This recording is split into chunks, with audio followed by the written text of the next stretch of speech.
It's Get Money in Far Cry 5 Money Back Guaranteed with your host, Gentlemane.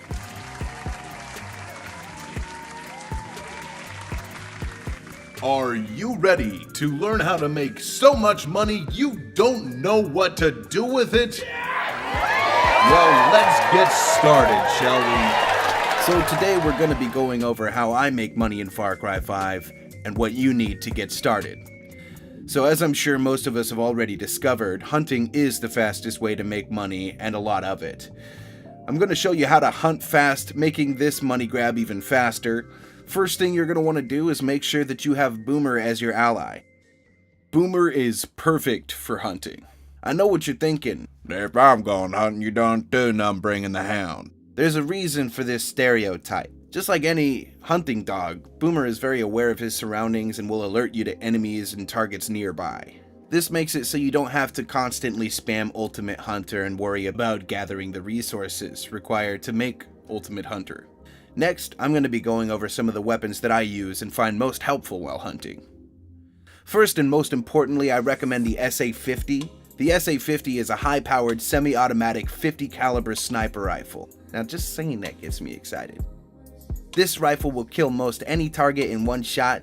Bears are the exception. If you don't land a headshot, 2 shots to the body and they're down. I find myself using this weapon almost 100% of the time. You're going to want to make sure that the weapons that you do use have a silencer attached so you don't spook the nearby game when taking your shot. If you can't afford to purchase the SA-50, you can always use Jacob's rifle for free once you beat Jacob.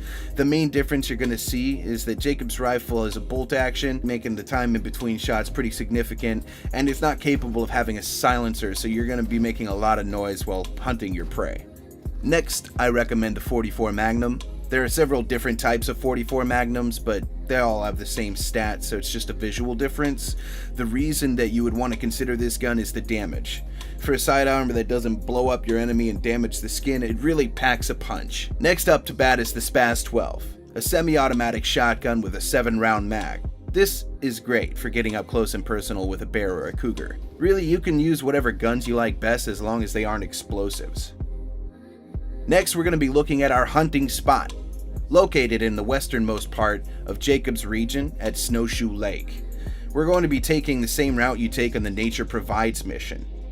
You're going to want to make sure that you are stocked up on plenty of prairie fire, mustard, and Jimson weed, because we're going to be using our fair share of Ultimate Hunter. These ingredients can be found all over the map, marked by little brown and white icons. Mind that it isn't 100% necessary due to the fact that when animals like cougars or bears are engaged, they show up as little red triangles on your compass bar. Ultimate Hunter is going to be helpful for locating the more passive animals like pronghorns or elk, which you'll see plenty of in this location. Before I get into the real meat of the video, I'd like to highlight a couple perks that will help maximize your yield and make hunting a little bit easier. The first perk we're going to be looking at is Harvest Master. This perk grants you 2 of every skin instead of just 1, effectively doubling your profits from hunting. Next, we have the perk King of the Jungle. It reduces animal attack damage and passive animals are less likely to flee, so it's just going to make your overall experience in the mix a lot less threatening and a lot less running. Here I'm going to be showing you a quick run through of the route that I take and how I go about locating animals quickly and isolating their spawn points.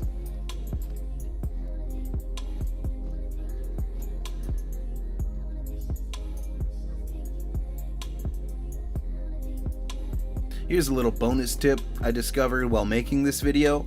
I decided to do a side-by-side comparison of climbing the face of a cliff while jumping and while not jumping. And here you will see that clearly jumping is just a little bit faster than not jumping. Now here's our first spawn.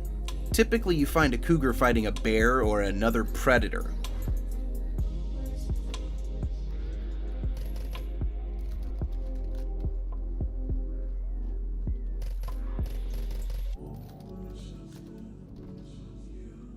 Just up the path here and to the left, you have a chance of spawning up to 3 more animals. I've seen a cougar, a bear, and a wolverine all spawn here at the same time. And here we just continue up the path and make a full circle to our first spawn location in hopes that maybe there will be another cougar or a bear or something else there. If not, you can always climb the face of the cliff to the right where you will see spawns for elk, elder elk, pronghorns, grazing type animals. Rinse, repeat.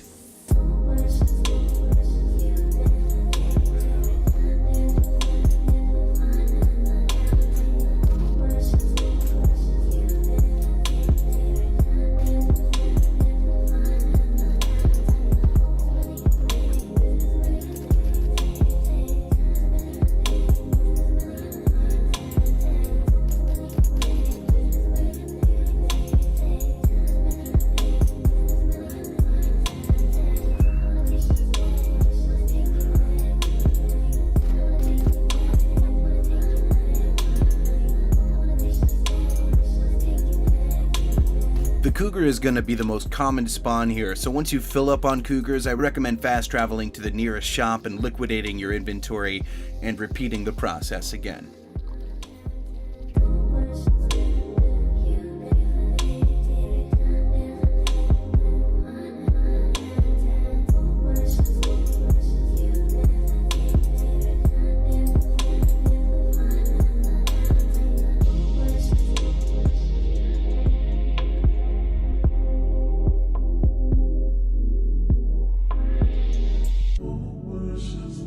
Here we see the alpha deer fetches a higher price than the cougar by about $75, taking the cake on the highest selling loot from this run. I'm including a couple clips here at the end of some runs I didn't include in the rest of the video, just to further illustrate how effective this location can be for farming skin. Thank you for watching, and please be sure to like and subscribe if you found this video helpful. See you next time.